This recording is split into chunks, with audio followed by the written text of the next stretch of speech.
ይስጥልኝ የተወደዳችሁ የኢትዮ ፎረም ቤተሰቦች እንደምን ቆያችሁ? ለአሁኑ ያሰባሰብናቸውን መረጃዎች ከዚህ እንደሚከተለው ወደ እናንተ ማድረስ ጀመርን።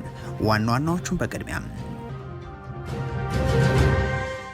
ወደ ትግራይ እንዲጓጓዝ የተደረገው ሰራዊት አመራሮች በአዲስ አበባ ለስብሰባ መጠራታቸው ተሰማ። ይህ በእንዲህ እንዳለ ጌታቸው ረዳና አብርሃም በላይን ጨምሮም በሀገሪቱ ርዕሰ መዲና የሚገኙ የትግራይ ተወላጅ ነዋሪዎችና ባለሀብቶች ጋር ውይይቶች እንዲከናወኑ መታዘዙም ተሰምቷል። ከምንጮች የተገኘው መረጃ ይቀርባል። ወታደርን አሰማርቶ ምርጫ ለማካሄድ የሚከናወን ጥረት ብልጽግናን ለመገርሰስ መጠቀም ያስፈልጋል ሲሉ ገዱ አንዳርጋቸው ገለጹ። የብልጽግናው መንግስት አደርገዋለሁ በሚለው ምርጫ ዙሪያ መከናወን አለባቸው ያሏቸውን ሁለት ጉዳዮችንም አቅርበዋል። ታደምጡታላችሁ። የዓለም የጤና ድርጅት ዋና ዳይሬክተር ዶክተር ቴድሮስ አድሃኖም ከአማራ ክልሉ ጦርነት ጋር በተያያዘ መልእክት አስተላልፏል። ዋና ዳይሬክተሩ በክልሉ ጦርነት የሕክምና ባለሙያዎችና የሕክምና ተቋማት ኢላማ ሆነው እየተጎዱ ነውም ብለዋል። እንቃኘዋለን። ከብልጽግናው መንግስት ጋር የወደብ ልማት ስምምነት የተፈራረሙት የተባበሩት አረብ ኤምሬቶች ባለስልጣን ከኃላፊነታቸው ለቀቁ። ኃላፊው ስልጣን የለቀቁት በታዳጊዎች ላይ የወሲብ ወንጀል ሲፈጽም ነበር ከተባለው ጄፍሪ ኤፕስታይን ጋር ስማቸው በመያያዙ ነው ተብሏል። ተጨማሪ አለን። በኢትዮጵያውያን ላይ የሚደረገው የዋጋ ጭማሪ ቀጥሏል። የቴሌ የክፍያ ዋጋ ላይም ሌላ ጭማሪ መደረጉ ታውቋል። ሌላኛው መረጃችን ነው። የአሜሪካ ጦር በሶሪያ ወሳኝ ከተባለ ወታደራዊ ካምፕ ጠቅልሎ መውጣቱ ተሰማ። የተወደዳችሁ የኢትዮ ፎረም ቤተሰቦች አብራችሁን ስትቆዩ እነዚህና ሌሎችን መረጃዎችን ታደምጣላችሁ። ሰናይ ቆይታ ይሆንላችሁ።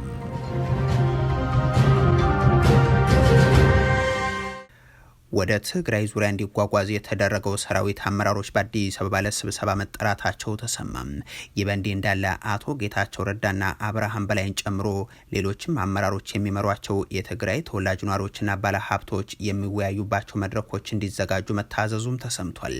የብልጽግናው መንግስት ባለፉት ሳምንታት ሸቀጥም ነዳጅም ትራንስፖርትም ከልክሎ ድሮን አሰማርቶ ሽንኩርትም ሙዝም ዘይትም ወደ ደበደበበት ትግራይ ከሰሞኑ ደግሞ ከፍተኛ የሰራዊትና የትጥቅ ማጓጓዝ ተግባር ላይ ነው ተጠምዶ የሚገኘው። ከዚህ ጎን ለጎን ከአዲስ አበባ ስለ ትግራይ በሚናገሩ የቀድሞና የአሁን የክልሉ ተወላጅ አመራሮች በኩል የፕሮፓጋንዳ ስራዎችን እያከናወነ ይገኛል። ጄኔራል ሳሞራ የኑስ፣ አብርሃም በላይና ኬሪያ ኢብራሂም ያደረጓቸው በትግራይ ላይ እርምጃ ውሰዱልን፣ የአስቸኳይ ጊዜ አዋጅ ይታወጅልን ንግግሮችም ለዚህ ባብነት የሚጠቀሱ ይሆናሉ።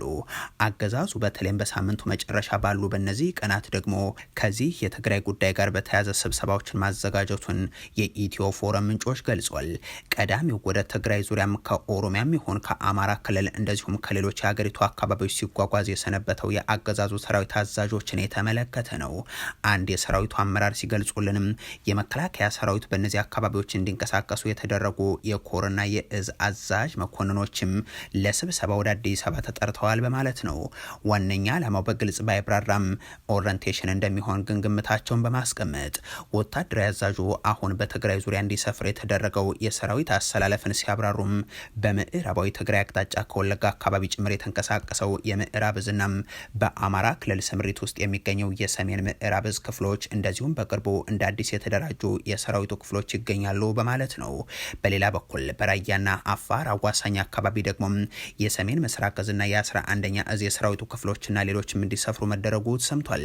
የብልጽግናው ፕሬዝደንት ታጠቁት የሚሉት የመግደያ ቴክኖሎጂን እያነሱ ዘመኑ ተራራና ምሽግ ይዞ የመዋጋት አይደለም እያሉ መቀለንም እንደ ቴህራን ሊያደርጉ ሲዝቱ የከረሙ ሲሆን አሁን ወደ ትግራይ አዋሳኝ አካባቢዎች ካዘዙት የሰራዊትና የጦር መሳሪያ ስምሪት ባሻገርም አገዛዙ ጦርነት በሚከፍትባቸው ጊዜያት የለመደውን የአካባቢው ተወላጆችን አዲስ አበባ ለስብሰባ መጥራትን አሁን የሚያዘጋጀው የፕሮፓጋንዳ መርሃ ግብሩ ስለመሆኑም ይጠቅሳሉ የኢትዮ ፎረም ምንጮች።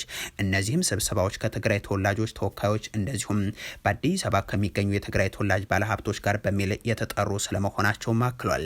እነዚህን ስብሰባዎች ይመራሉ በሚል የታዘዙት ደግሞ የአብይ አህመድ ሚኒስትር አብርሃም በላይ፣ የአብይ አህመድ አማካሪ ጌታቸው ረዳም፣ የቀድሞ የትግራይ ወታደራዊ አመራሮችና ሌሎችም ስለመሆናቸው ነው የተመላከተው።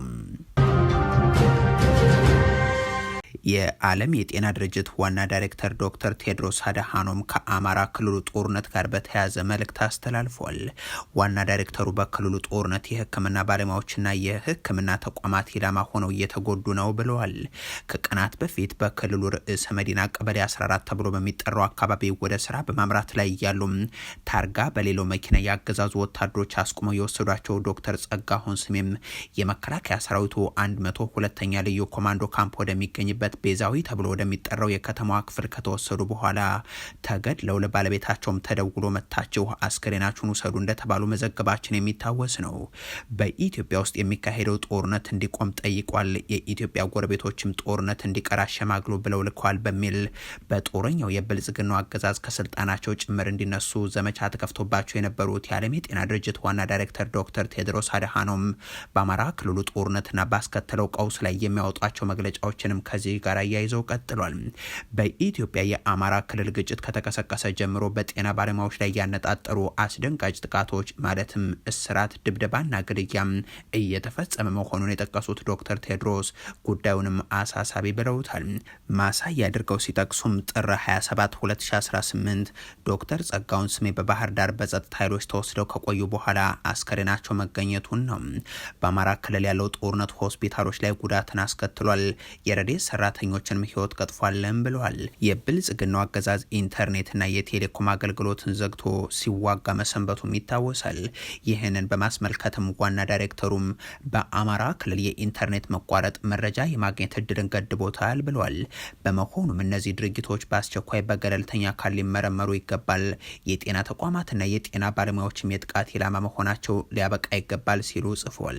ዶክተር ቴድሮስ አድሃኖም የጤና ጥበቃ ሚኒስትር በነበሩበት ዘመን በአማራ ክልል በ10 ሺዎች የሚቆጠሩ የጤና ጣቢያዎች እንዲገነቡ ያደረጉም በ20 ሺዎች የሚሆኑ የጤና ባለሙያዎችን የሚያሰማሩ ኃላፊ እንደሆኑ መረጃዎች ያሳያሉ። የክልሉን የጤና መሰረተ ልማት እያወደመ ያለው ጦርነት እንዲቆም በጠየቁበት መልእክታቸውም ሰላም ከሁሉም የተሻለው መድኃኒት ነው ብለዋል። ዶክተር ቴድሮስን ብልጽግናም ጦርነት ተቃወሙብኝ በማለት ቁጣውን ሲገልጽ እንደነበር የሚዘነጋ አይሆንም። በድጋሚ ለተባበሩት መንግስታት የዓለም የጤና ድርጅት ዋና ዳይሬክተርነት ሲወዳደሩም ድምጽ ያልሰጧቸው ሀገራት 2 ብቻ ነበሩ። እነዚህም ብልጽግና የሚመራት ኢትዮጵያና ኤርትራ ብቻ እንደነበሩ የሚዘነጋም አይሆንም። በወቅቱ ብልጽግና ለተባበሩት መንግስታት ጭምር ከኃላፊነት አንሱልኝ ብሎም የተቃውሞ ደብዳቤ መጻፉም የዓለም የመገናኛ ብዙሃን መቀለጃ እስከመሆን ደርሶም ነበርም። ለዚህም ያቀረበው ምክንያት ጎረቤት ሀገራትን ጦርነት እንዲቆም አድርጉ ብሎ ዋና ዳይሬክተሩ ጠይቋል የሚል እንደነበር ፊልድ ማርሻል ብርሃኑ ጁላ የተናገሩት ምስክር ነው። ቴድሮስ አድሃኖም በተመለከተ ይህ ሰውዬ እኮ ራሱ የዛ ቡድን አባል ነው። እዚህ ጎረቤት ሀገሮች ሁሉ ቀስቅሷል። ጦርነቱን ተቃውሞ አውግዙ ምናምን ብሎ ሰርቷል። ወታደርን አሰማርቶ ምርጫ ለማካሄድ የሚከናወንን ጥረት ብልጽግናን ለመገርሰስ መጠቀም ያስፈልጋል ሲሉ ገዱ አንዳርጋቸው ገለጹም። አገዛዙ አከናውናለሁ በሚለው ምርጫ ዙሪያ መደረግ አለባቸው ያሏቸውን 2 ጉዳዮችንም አቅርበዋል። ከሰሞኑ በጠቅላይ ሚኒስትር አብይ አህመድም በህወሓቱ ሊቀመንበር ደብረጽዮን ገብረ ሚካኤልም በ2 የተለያዩ ጉዳዮች ላይ እማኝ ተደርገው የቀረቡት የቀድሞ የውጭ ጉዳይ ሚኒስትር ገዱ አንዳርጋቸው መነጋገሪያ ሆነው ሰንብቷል። አሁን ደግሞ ብልጽግና አከናውናለሁ የሚለውን ግን በአመዛኙ ብቻውን የሚያደርገውን ይህንን ከፊል ምርጫ በተመለከተ ማብራሪያ ሰጥቷል። በዚህ ወቅትም ኢትዮጵያ ውስጥ አሁን እንኳን ምርጫ ለማካሄድ የሚያስችል ነባራዊ ሁኔታም ውሎ ለመግባት የሚያስችል ሁኔታም የለም ሲሉ ገልጿል። ገዱ አንዳርጋቸው የሀገሪቱን ችግር ሊፈታ የሚችለው መንገድ አገዛዙ አብዝቶ የሚጠላው ግን የተሻለው አማራጭ ሁሉንም አካታች የሽግግር መንገድን መፈለግ ነው የሚሉት ገዱ ብልጽግና ወደዚህ ሁኔታ እንዲመጣ ግን ምርጫው እንዳይከናወን ግፊት ማድረግ ያሻል ሲሉ አብራርቷል። አሁን የአብይ አህመድ መንግስት ከማን ጋር እወዳደራለሁ ሳይሆን በየትኛው አካባቢ በወታደር ተጠብቄም ምርጫ የሚሉትን ጉዳይ ማድረግም የግድያ አገዛዜን ህጋዊ ያደርጋለሁ የሚል ብቻ ጭንቀት ነው ያለበት የሚሉት ገዱ ይህንን ማስቆም ቀዳሚው ኃላፊነት ነው በማለትም ያብራራሉ። ሰው በሰላም ሙሉ መግባት እንኳን ማይችልበት ሁኔታ ባለበት ሁኔታ ምርጫ ሊኖር አይችልም። በአብዛኛው በሀገሪቱ አካባቢ ምርጫ እንዳይካሄድ ማድረግ ቢቻል የግድ ወደ ሌላ መፍትሄ የግድ የሚል ሁኔታ ስለሚኖር የተሻለው አማራጭ ያ ነው። በዚህ በሱ ስሌት መሰረት ወደ ምርጫ ተገብቶ ተቃዋሚዎችም ሳይወዳደሩ ሜዳው ለሱ ሆኖለት በእውነቱ ለመናገር አሁን እየፈጸመ ያለውን ስቃይ የማራዘሚያ አንድ እድል ነው የሚኖረው ማለት ነው። ስለዚህ ይሄ እንዳይኖር በሚያደርግ ምርጫ እንዳይካሄድ በጠቅላላ በአገሪቱ በአብዛኛው የስቃው በዛው ላይ ያቆማል። ሌላ መፍትሄ ነው የሚሆነው ማለት ነው። አሳታፊ ይሆናል። በሀገሪቱ ከአገዛዙ በተቃራኒ የሚደረጉ ትግሎች አርሶ አደሩ በአመዛኙ መስዋዕትነት እየከፈለባቸው ያሉ ናቸው ሲሉ የገለጹት ገዱ የከተማው ማህበረሰብም የበኩሉን መወጣት አለበት በማለትም ገልጿል። በእርግጥ የሀገሪቱ ህዝብ በአገዛዙ ላይ ህዝባዊ አመፅን ለማከናወን እየተዘጋጀ ነው ይሉና ነገር ግን የሚያስተባብረው አካል እንደሌለም ተቋሚ የተባሉ ፓርቲዎችን በራሳቸውም ይሁን በስርዓቱ ምክንያቶች ማስተባበር የሚችሉበት ሁኔታ ላይ እንዳልሆኑም ያነሳሉ። እናም አገዛዙ በወታደራዊ ኃይሉ ታጅቦ በተለያዩ አካባቢዎች ምርጫን የሚያከናውን ከሆነም እነዚህ ተቋሚዎች ራሳቸውን በማደራጀት ህዝባዊ ተቃውሞን መፍጠር የሚችሉበት አቅም መፈጠር አለበት ሲሉ አስረድተዋል። እሱ አስገድዶ ግን በራሱ ባለው ወታደር ማሰማርቶ ምናምን ምርጫ ላይ አካሄድ ከሆነ ይሄ እድል ዝም ብሎ ሊታይ አይገባም። ይህንን እድል ምርጫው ለህዝብ እንቢተኝነት ማነሻሻ መጠቀም አለበት። ፓርቲዎችን ማድረግ አለባቸው። ያቺ ትንሽ ፓርቲዎቹ ተሰብስበው ተነጋግረው ለመወያየት እድል የምሰጠው አሁን እኮ ህዝቡ በአመጽ መነሳት ይችላል። ዝም ብሎ ወዶት አይደለም። ሊደርሺፕ የሌለ ሆኖ ነው። ማን ይምራው? የለም። ተቃዋሚ ፓርቲዎቹ እንምራ ቢሉም የፈጠሩት አቅም የለም። በዚሁ አጋጣሚ ህዝብ እንቢተኝነትን ፈጥሮ አገዛዙን ከስረ መሰረቱ ማስወገድ ይቻላል የሚል እንትን ነው እንጂ በዚህ ምርጫ አሸንፈህ ተቃዋሚ አሸንፈው መንግስት ይመሰረታል የሚል እምነት የለኝም። ዝግጅቱስ መቻላቸውና ከብልጽግናው መንግስት ጋር የወደብ ልማት ስምምነት የተፈራረሙት የኤምሬትስ ባለስልጣን ከኃላፊነታቸው ለቀቁ። ኃላፊው ስልጣን የለቀቁት በታዳጊዎች ላይ የወሲብ ወንጀል ሲፈጽም ነበር ከተባለው ጄፍሪ ኤፕስቴን ጋር ስማቸው በመያያዙ ነው ተብሏል። I'd like to thank you for giving us the trust and the confidence to develop something of a major economic impact in both countries. ይህ ከብልጽግና ጋር የወደብ ልማት ስምምነት ሲፈራረሙ የሚናገሩት ነው። ሙሉ ስማቸው ሱልጣን አህመድ ቢን ሱላይም ይባላል። በመሐመድ ቢን ዛይድ መንግስት የሚመራው የዓለም አቀፍ የወደቦች ኦፕሬተር ዲፒ ወርልድ መሪም ናቸው። እኒህ ሰው ከአነጋጋሪው ወንጀለኛ ጄፍሪ ኤፕስታይን ጋር ያላቸውን ግንኙነት ይፋ ከወጣ በኋላ ስራቸውን ለቀዋል። የሱልጣን አህመድ ቢን ሱላይም ከሊቀመንበርነትና ከዋና ስራ አስፈጻሚነት መልቀቅ የመጣውም በቅርቡ ይፋ የሆኑ ሰነዶች ይህ አረብ ቢሊዮነር ላለፉት 10 ዓመታት ከኤፕስታይን ጋር በመቶዎች የሚቆጠሩ የኢሜል መልእክቶችን ሲለዋወጡ እንደነበር ካሳዩ በኋላ ነው ያለው ቢቢሲም ኩባንያው የሱላይም መልቀቂያን በአፋጣኝ ተፈጻሚ እንደሚሆን ገልጿልም ብሏል። ኤፕስታይን ከ14 እስከ 17 ዓመት የሚሆኑ ህጻናት የወሲብ ባሪያ በማድረግ ወንጀል የፈጸመ መሆኑን ካመነ በኋላ የሞተ ቢሆንም ከበርካታ ቢሊዮነሮችና ታዋቂ ሰዎች ጋር ወንጀሉና ስሙ እየተነሳ ቀጥሏል። ከነዚህም አንዱ ከብልጽግናው ሚኒስትር አህመድ ሺዴ ጋር የወደብ ልማት ስምምነትን የተፈራረሙትና ወደ ኢትዮጵያ በመመላለስ የሚታወቁት የዲፒ ወርልድ ሊቀመንበር አህመድ ቢን ሱላይም ናቸው።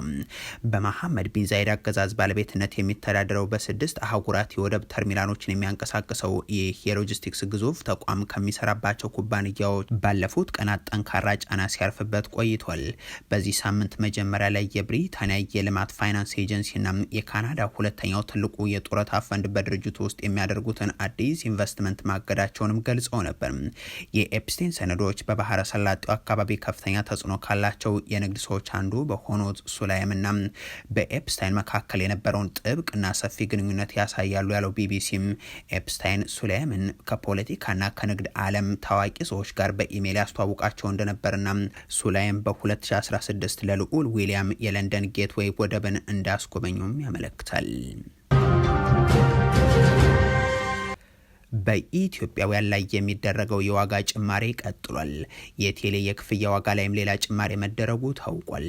አገዛዙ ከአዛዦቹ ከነ አይኤምኤፍ የተላለፈበትን ገቢ በከፍተኛ መጠን የመሰብሰብ ተልእኮን ተቀብሎ ዜጎችን በየሰበቡ ማስከፈሉን ቀጥሏል።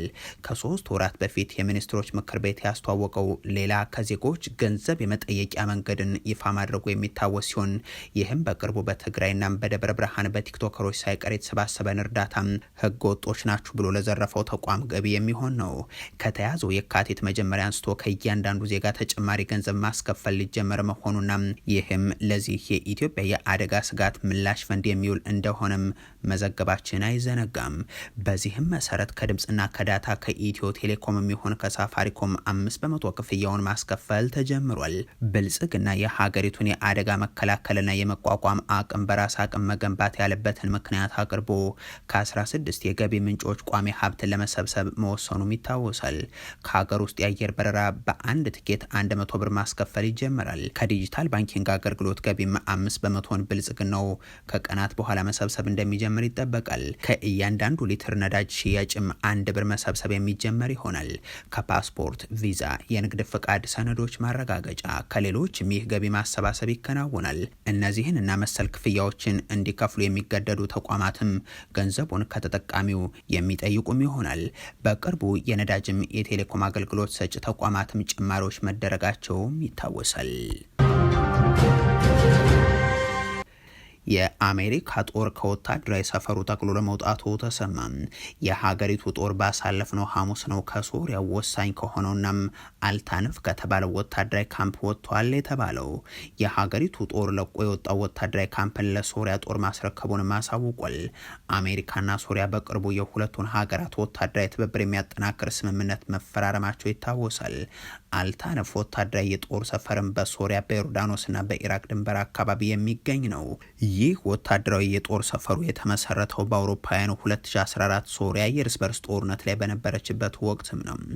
አሜሪካ በኢስላሚክ ስቴት ታጣቂዎች ላይ ለምትፈጽመው ጥቃት ይህ የጦር ካምፕ ከፍተኛ አስተዋጽኦም ነበረው ተብሏል። አይኤስ በአንድ ወቅት ሰፊ የኢራቅና የሶሪያ አካባቢዎችን ይቆጣጠር የነበረ ሲሆን በአውሮፓውያኑ 2019 ተሸንፏል።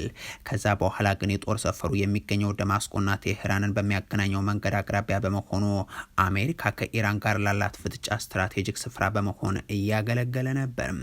ዋሽንግተን የጦር ሰፈሩን ይዛ መቆየት ፈልጋ የነበረ ቢሆንም የሶሪያው የቀድሞ ፕሬዚዳንት በሽር አልአሳድ በፈረንጆቹ 2024 መጨረሻ ከስልጣን መነሳታቸውን ተከትሎ ውሳኔውን ዳግም ስታጤነው ቆይታለች። የሶሪያ የመከላከያ ሚኒስቴር አሁን የጦር ካምፑን ከአሜሪካ መረከቡን ይፋ አድርጓል። የተወደዳችሁ የኢትዮ ፎረም ቤተሰቦች ለአሁን ያሰባሰብናቸው መረጃዎች ይህንን ይመስሉ ነበር። አበቃን። ቸር ያሰማን።